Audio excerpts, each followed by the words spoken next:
Hey everybody, so we're going to start with Scribus. So you're going to go to scribus.net and you're going to come to this landing page and it's going to scroll through some things. With that said, I would suggest actually reading through some of this because it's actually pretty informative. But to download Scribus, you're going to go to Get Scribus and you're going to come to this page, which it's one of the options is to get Stable Branch. If you're Windows 11, you're going to either download 32-bit or 64-bit. There's a reason for this, even though it says 10, there's a way to fix this, which is going to be your next panel. Your next panel, we're going to go to GhostScript.com. There, we're going to go and we're going to go to, once it gets through all this, and there's a lot of information here too that you could actually read up on, what it consists of, what it is, and what it does. But for right now, just to kind of get you through this, we're going to focus on download. You're going to go to where that red box is. You're going to hit that button and it's going to come up with some options. Now, later in the next part of the video where you hear my voice again, I'm going to say 4 options. There's roughly 3. Now, if you know anything about this script and how it works, download the one accordingly. One we're going to download is the next screen, which is going to be the Ghost PDL source includes all the above products in one archive, the Ghost PDL. Click that button, it's going to give you a extractor file. So it's going to be ghostpdl.tar. To get that file extracted, you're going to go to the next program, which all these are going to be in my description box. So don't freak out, or you can always Google. So go to the nchsoftware.com and you're going to get Express zip file compression software. I use this all the time. I've used it for years. I love this thing. It extracts everything. So then we're going to go and here's the actual written instructions.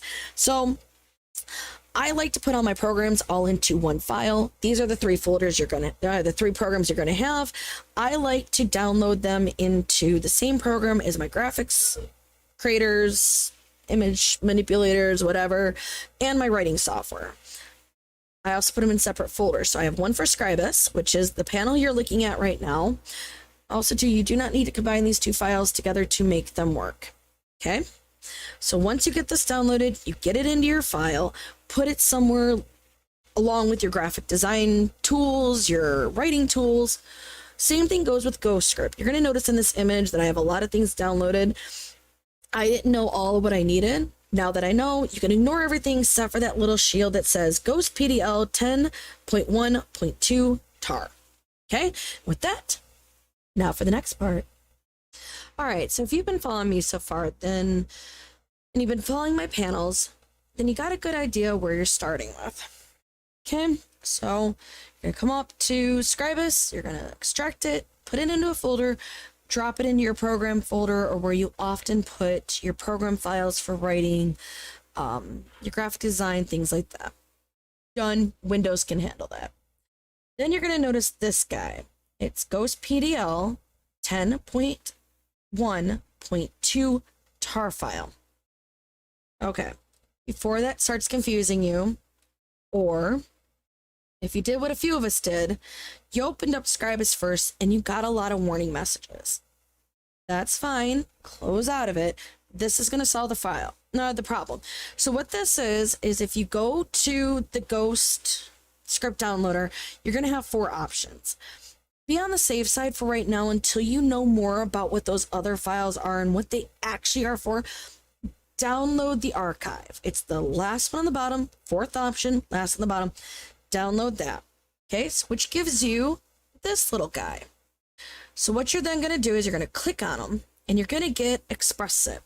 Okay, which is that last one that I had you download, that 3rd one. So you're going to have view special pricing and buy Express Zip online, continue to use demo version, or enter code if you have already purchased. You're going to use that one. And if you look, holy cow, that's a lot of files. It looks more intimidating than it really is. Now, mind you, I've already done this and I've already sorted it into my own folder. So I'm just extracting this, and when I'm done with the video, I'll just delete it. So it's like, oh, then you're going to hit extract. And you're going to watch it. Come down here, and you're going to watch it. And it looks like there is a lot. Give it a few minutes. Maybe go get yourself a snack. Get yourself some water. You thirsty bitches. Yeah, I had to. And disclaimer while this is extracting, If you hear a small child or rattling of bells, Bandersnatch, which is my youngest, is currently playing with this cat. If you should hear an elder child, that would be Cheshire. And she is currently just running around doing her thing. Gotta love teenagers. Anyways, so with that being said, we're just gonna sit here and we're gonna wait. By the way, if you liked my background, that is a tutorial by James Julier. You can find him here on YouTube. Awesome creator. Very much a Bob Ross kind of guy. Got that mellow kind of voice, kind of a bit of an accent. He's easy to listen to. His tutorials are easy to pause. And he literally goes through so much. Like, I would have never thought to use half the brushes he said. And he only uses like 3 or 4 brushes for Procreate to make these images. So if you like my background, I'm just gonna, oh, it's not gonna let me do it. It's gonna instead buzz a nasty tone in our ears. But you get the point. If you've seen it, if you got Procreate and you got an iPad, go to his tutorials. They're amazing. So we're almost done. Okay, so it's all extracted. Okay, so that means you're gonna be left with a folder that looks like this. Okay, click, click, click. All sorts of good stuff. Okay, lots and lots of stuff. We're not gonna worry about it. What we're gonna do is we're gonna tuck that aside, and you're gonna put that in the same folder or drive that your program files are in. For most of us, we just download it to Windows programs, and off and away we go. For me, I have an external drive that I use, so that is where all my program files go. Okay, so once we're done with all that, okay, you're gonna pop that into that folder and you're gonna leave it alone. You're not gonna need to do anything else with it, because as you saw if you opened up Scribus before in that warning message, and yes, I'm pausing, watch this. So I hit Scribus, ta-da, opening page, and yes, I vocal stem.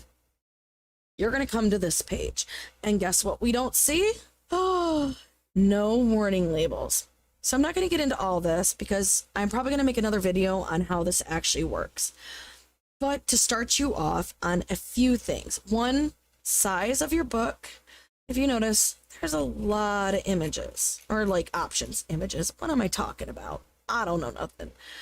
You have your width, your height, your first page, number of pages, all sorts of stuff. Margins. Okay, for those of us who are publishing ebooks or doing actual physical publishing, you have to pay attention to your margins. Also, bleed, but that's going to be another tutorial because I know I probably got information wrong on this, but I learned through a print shop and I know print shop terms. So we're not going to talk about that. Margins I am going to talk about. So margins is how far from each edge to edge. So if let's say left or right, your text is going to sit in. So every company has a different set of margins that they want you to use. I know KDP has a different set and they have their own templates. I know Ingram Sparks has their own. There's other companies out there that can print your book that have different margin sizes. Depending on what you're doing, make sure you verify, you check your margins, and you adjust accordingly. Okay? That's all I'm going to say about that for right now. Next thing where I'm going to focus on is single page, double-sided, 3-fold, 4-fold. These last 3 are essentially like folders, information packets, pamphlets, brochures, things like that. Without getting too much into this, for anything over what you're doing for your book, as far as printing goes, please take it to a professional. I work for UPS. I have seen far too many mistakes. I've seen people try to do things and end up goofing it up. Best thing to do, throw everything you need onto a thumb drive, or as I call them, like flash drives, zip drives, whatever. Whatever your terminology is for those little discs that can hold a lot of information, throw everything you need onto there. Take it up to your local print shop, be it Kinko's, UPS, FedEx, your local mom and pop print shop. Take it up to them, explain what you need, and allow them to do their job. Because there is so much more than just paper that gets involved. There is printing, coloring, paper, margins, cuts, sizes, lamination, all sorts of stuff. without getting into a whole headache worth of mess, just take it to a print shop. Until you know more about it, just leave it to them. So what we're going to do is we're going to focus on single page just to open the document. I'm going to change my size to an A5. Love me a good A5. And if you notice, my width and my height went up. So from 418 and 585, it went up to 495 and 419. It doesn't seem like much, but those are the sizes. That's the size I like for most of my journaling. So beyond that, we're going to open that up, hit OK. You're going to wait. Voila. You now have your program open. I have not played with this, so if you got questions on how this works, I don't know yet. And I'm going to state that right off the bat. I do not know. I'm going to probably be playing with this throughout the week. It is Tuesday, July 25th.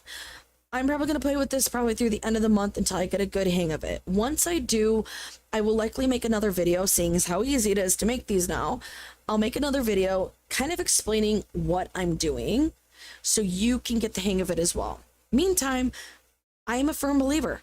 Tinker, play with things, make a pretend document. You know, use lorem ipsum. I think I'm pretty much saying that right, but I could be saying it wrong. Use that. Make a 20-page document, you know, throw it into here, create a quick cover, see how it works. The greatest teacher I've ever had in life is my own tinkering and YouTube and Pinterest. Pinterest is another thing altogether. I use it for a lot of different things, but YouTube right now has been the greatest teacher when it comes to anything program wise. So with that being said, you got your document open, you're ready to go. And that's it for me today. So have fun tinkering. If you got a few questions about the panels or what I've already discussed in this video, please feel free to drop me a comment in the comment section and have fun. Bye.